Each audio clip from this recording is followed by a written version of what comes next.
welcome back to Tuesday Teachings on Yellow Door Talks. If you haven't already, do subscribe to the Yellow Door Talks YouTube channel to help us grow. Now, for today and this week, we're back with a very important topic. We're going to talk about the feeling of fear, feeling afraid. And together, let's explore what that feeling afraid could look like, why we feel afraid, how does feeling afraid perhaps make us feel, and could feeling afraid be a good thing at times? And lastly, of course, let's look at how can we be more effective in dealing with the feeling of fear.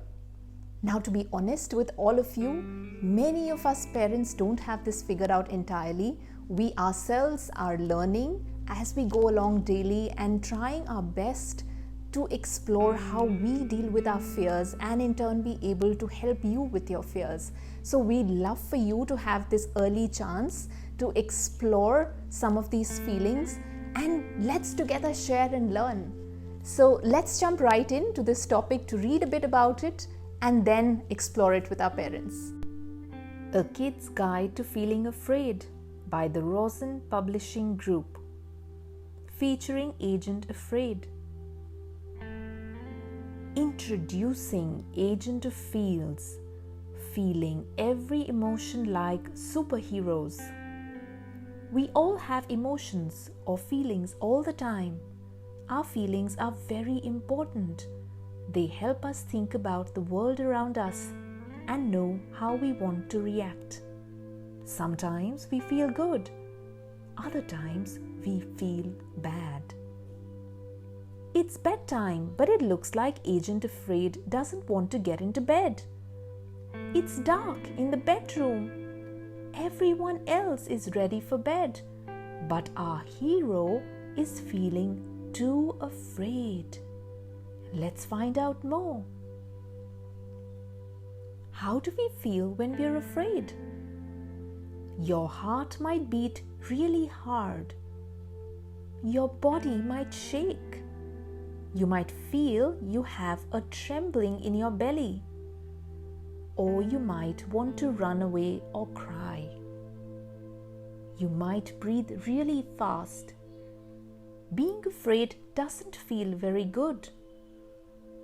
You might also feel cold or have sticky hands.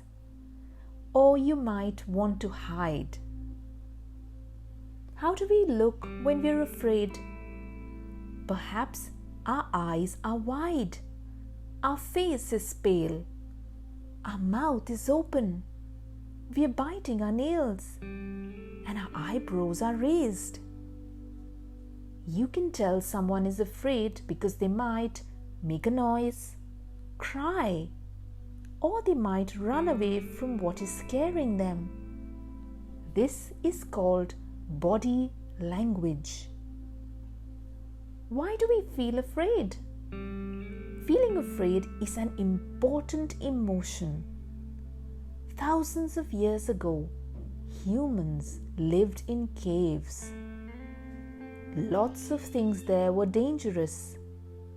So cave people evolved fear, the capability to run, fight, shout, and hide. Humans needed to know when to run away from threats. Feeling scared helped them get away from danger and survive. Things that make us afraid. Perhaps the dark, or the ghosts, monsters and witches, and perhaps even loud noises. You might feel afraid if someone is mean to you, or if you're alone. We can feel afraid of things that are real and things that are not. When feeling afraid is good. Feeling afraid can be a good thing. If people feel afraid of something that is real or dangerous, they will know to avoid it.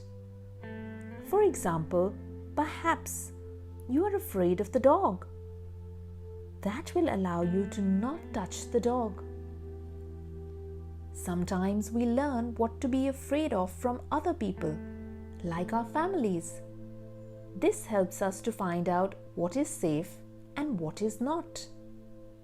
If your family is afraid of spiders, you might be too, or perhaps not.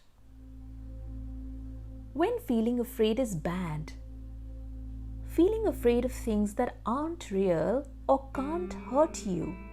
For example, nightmares aren't real, but they can stop you from doing things that might be fun. It's important to know when we should listen to our feelings of being afraid and when we should try and find out a little bit more. It's not nice to feel afraid all the time.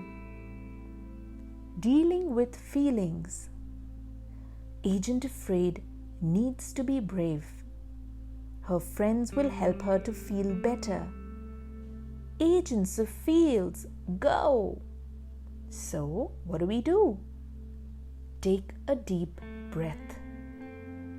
Get a friend perhaps to hold your hand. Or ask someone you trust to help you. Or perhaps confront the fears slowly. Find out more about what is scaring you. Let's help. Talking about your feelings can help you understand why you feel afraid. I feel afraid there might be a monster. I'll take a deep breath and look. Oh, it's not a monster, it's just Coco. And that was the end, and a good night. So I hope today's reading left you with some ideas to explore, to think about, and to see how you can use it in your daily life. And of course, do speak with your parents and see how they could support you best as you work through your fears. So with that, I'll see you next Tuesday with another book and another topic.